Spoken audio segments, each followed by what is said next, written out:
So this is going to be a pretty quick video. I'll do a bigger write-up later. So I got the charger installed, and I've already noticed a couple of good things and a couple bad things. So first with the bad things is that the cable itself is really thin.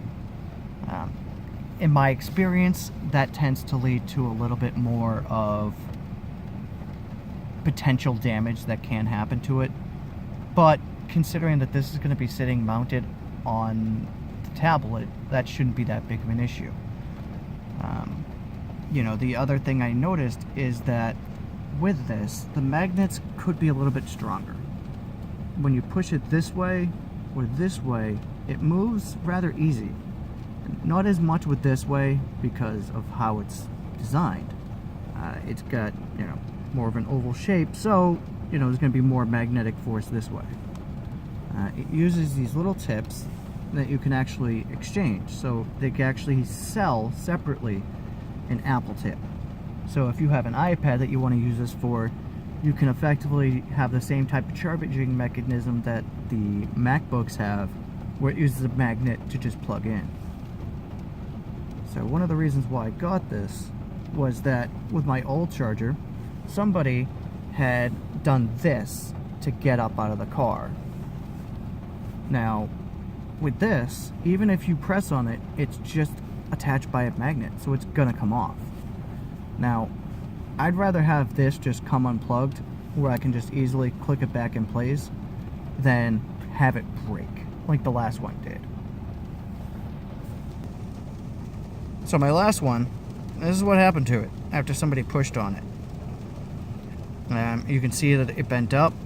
The problem is that there's no real reinforcement inside of here. And what this is it's a little circuit board that's soldered in here to this tip. And what happened is that the power contacts, or at least one of them, came loose. So when you push it up, it makes contact. But as soon as that tension is relieved, it loses contact again. Now, this charger doesn't have any security features to it. It's not going to let me know if someone unplugs it or tries to steal the tablet. But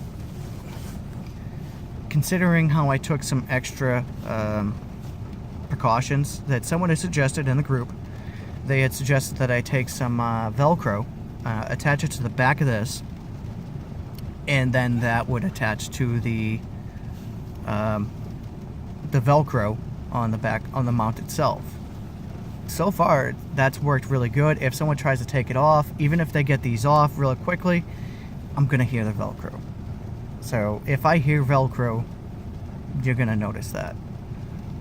Overall, I'm pretty happy with this. A little bit of advice that if you do order this, you should go with probably the 6-foot version, because at least from my car setup, the 4-foot version just wasn't quite enough. You know, it'll work, but if somebody moves the seat back, it's going to end up pulling on this, which, you know, it unplugged it right there. But at least it didn't break because it's magnetic. So I'm going to emphasize again, in the last video I showed how I had this wire run. I actually have it run behind the strap that holds this to the headrest.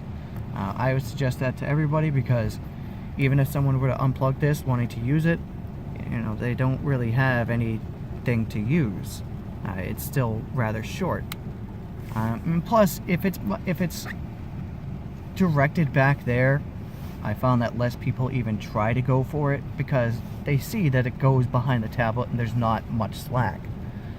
Since I have chargers right here, I get the micro USB ones in the front, but because I have this here, people tend to go for these a little bit more.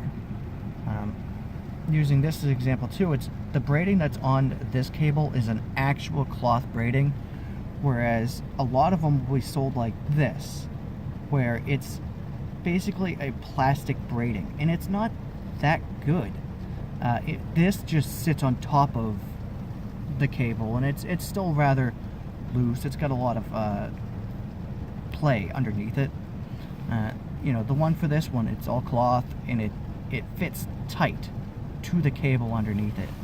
So it will be used, if it's pulled, to actually take that stress off of the end, like up here, you know, because it is attached up there. The stress will go to the actual cloth fiber and not the cables inside, at least minimizing potential breaking.